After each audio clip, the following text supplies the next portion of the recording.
If you heard the term Intifada and immediately thought of intense bloodshed, suicide bombings, shootings, stabbings, you're probably picturing the Second Intifada, which began in the year 2000, in which over 1,100 Israelis were murdered, the majority of whom were civilians.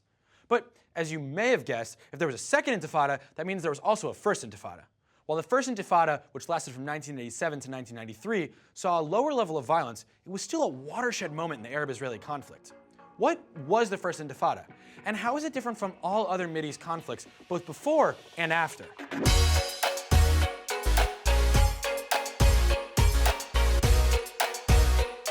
By the late 1980s, Israel had fought and won several major wars with the Arab nations surrounding it, and made peace with one of those former enemies, Egypt. But those wars, as difficult as they were, would prove to be far more conventional than the popular Palestinian revolts known as intifadas. Intifada comes from the Arabic word meaning shaking off. It was originally intended by many to mean non-violent resistance to Israeli control over the West Bank and the Gaza Strip, but that's not exactly how it turned out. So what was going on in Palestinian society in the years leading up to the First Intifada? While the PLO, or the Palestine Liberation Organization, was conducting major terror operations across Israel's borders, Arabs living under Israeli rule in Gaza and the West Bank became restless and increasingly militant. But why was this change happening? Well, some argue that Israel's increased building of settlements, which are communities in the West Bank and Gaza, played a major role. But in his book, Building a Palestinian State, Professor Glenn Robinson, a researcher at UC Berkeley, argues that Israel's policy of promoting higher education in the West Bank also contributed to the conflict. Ironically, by bringing many poorer Palestinians into the educational system, people who held more radical and militant views were now given a space, university campuses, to promote their ideologies. Also, although the standard of living in the West Bank and Gaza had increased significantly under Israeli control, high levels of unemployment still caused great frustration. Many Palestinians also saw the emergence of leftist political groups in Israel as an opportunity to change Israeli policy through demonstrations and achieve an Israeli withdrawal from the territories conquered in the 1967 Six-Day War. But there was another unifying factor to throw into the mix: Arab nationalism. Now, this movement had previously been secular. The PLO charter made no reference to religion, and the dominant factions under the umbrella of the PLO were explicitly secular. But another kind of nationalism, based on Islamic religion, had always been present in competition with the secular version. Fundamentalist groups like the Muslim Brotherhood, out of which Hamas emerged during the First Intifada, merged religion and the national struggle into an ideology that would energize the masses into action. Hamas, in particular, espoused anti-Semitism in its charter, endorsing the notorious forgery, the Protocols of the Elders of Zion, to demonize Jews and Judaism. As Israel entered 1987, the violence and riots increased. It was the 20th anniversary of Israel's conquest of the West Bank and the Gaza Strip in the Six-Day War. Islamic Jihad assassinated an Israeli military police officer, and the Israeli security agency, in turn, killed the 6 jihadists involved. A few months later, a terrorist succeeded in penetrating an IDF base, flying on a glider, and killed 6 soldiers. Morale among Palestinians rose, as did their readiness to stand up to army soldiers. Then, on December 8, 1987, a tragic event occurred that many point to as the spark that finally ignited the Intifada. An Israeli truck driver crashed into a row of cars containing Palestinian workers at a checkpoint in Gaza. 4 of the workers were killed in the collision, and 7 were seriously injured. Hundreds of other Palestinians returning from work in Israel witnessed the accident. The next day, an estimated 10,000 attended the victims' funerals. Rumors spread alleging that the crash was intentional, an act of revenge for the stabbing death of an Israeli in Gaza 2 days earlier.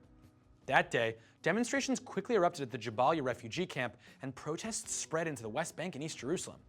Young people took to the streets, sealing off access to the refugee camps with burning tires and by throwing stones. Store owners closed their shops, and Palestinians who worked in Israel stayed home on strike. Never before had the Arab-Israeli conflict seen this level of demonstrations. Tens of thousands of civilians took part, including women and children. The Intifada was now in full force, and taking on a life of its own. So, where was the PLO in all of this?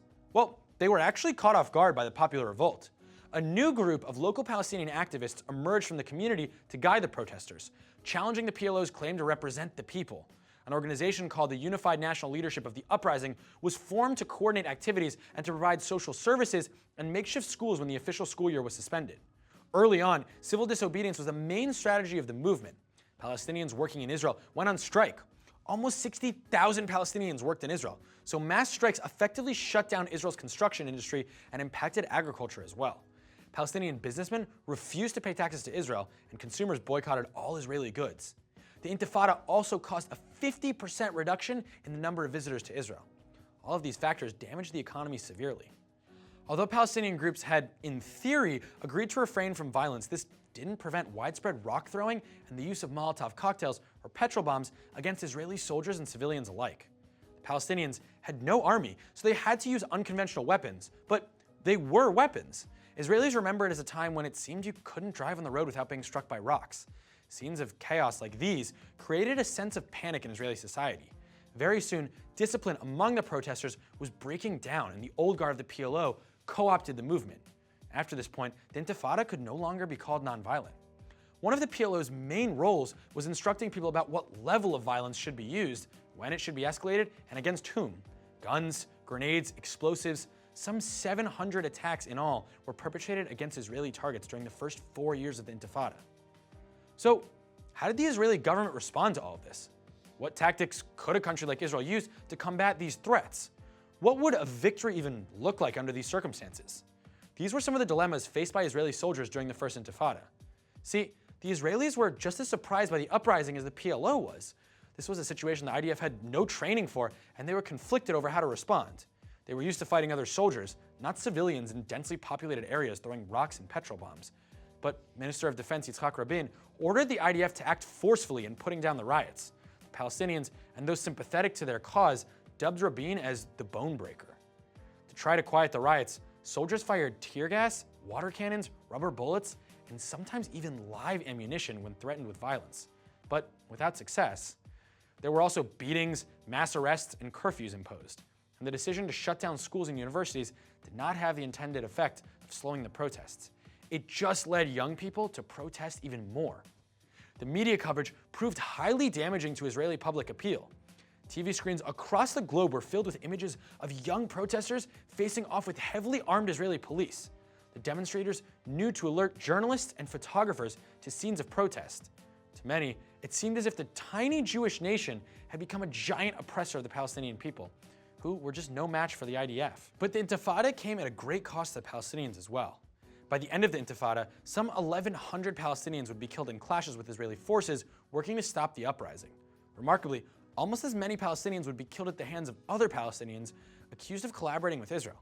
In fact, thousands of Palestinians had been working with Israeli authorities, giving valuable information on terror activities. But when threats by the PLO didn't stop their cooperation with Israel, special death squads executed those suspected of collaborating. 2 years into the conflict, 1/3 of the 2,700 attacks carried out by Palestinians were directed at fellow Arabs. Aside from the human toll, the Palestinian economy and society just couldn't bear the prolonged work stoppages and boycotts. The Intifada was losing steam. The First Intifada brought major changes to the political landscape. Before the Intifada, and in its early days, the PLO was at a low point. They had just been expelled from Jordan in the early 70s and had been forced to flee Lebanon in the early 80s. Worst of all, they couldn't show that years of terrorism had produced any positive results. But once the PLO took control over the Intifada, its image was greatly enhanced. Now, media coverage depicted Palestinians as victims, not terrorists, and garnered international sympathy for their cause. This, in turn, allowed Yasser Arafat to present a more moderate-looking political program. In November 1989, Arafat decided to go against decades of PLO policy of seeking Israel's destruction and instead recognize Israel and adopt the principle of a two-state solution. Israeli leadership doubted Arafat's sincerity, seeing as the PLO continued to engage in violence. Eventually, though, in May 1989, Prime Minister Yitzhak Shamir and Defense Minister Yitzhak Rabin produced a peace initiative that, for the first time, referred to the Palestinians as its partner in negotiations. The initiative stalled, though, as Palestinian violence continued. But in September 1993, with the signing of the Oslo Accords, the First Intifada finally came to an end, opening the path to peace negotiations. The PLO itself committed to reject violence and terrorism, a pledge it did not end up honoring in the coming years, particularly during the Second Intifada of 2000 to 2005. During the Second Intifada, over 1,000 Israelis were killed, 78% of whom were civilians. In the end, the Israeli government had no good answer to the challenge posed by the popular uprising of the First Intifada. But if the IDF's methods proved ineffective for stopping the violence, the media coverage was a disaster. Israel's public image took a huge hit. Before 1967, Israel was seen by the world as David fighting the giant Goliath, in the form of the Arab nations arrayed against it. The 1967 Six-Day War may have altered the view of Israel as an underdog, but the tiny country still maintained its reputation of fighting fairly to defend itself in wars it didn't choose. Both before and after its wars, Israel had made several attempts at peace agreements. including territorial compromise. The First Intifada, though, challenged that image. Now, the lightly armed Palestinian public would garner sympathy from the nations of the world, despite terrorist groups like Hamas and Islamic Jihad who still carried out attacks. Israel was now being viewed as an occupier by a broader audience. Many Israelis were also disturbed by the optics of the situation. Soldiers fighting terrorists and enemy armies to protect the state had always been a source of pride, but soldiers fighting teenagers, even violent ones, was a jarring and uncomfortable concept for many. Politicians and citizens from across the political spectrum now began to debate the morality and ethics of policing a large, hostile civilian population.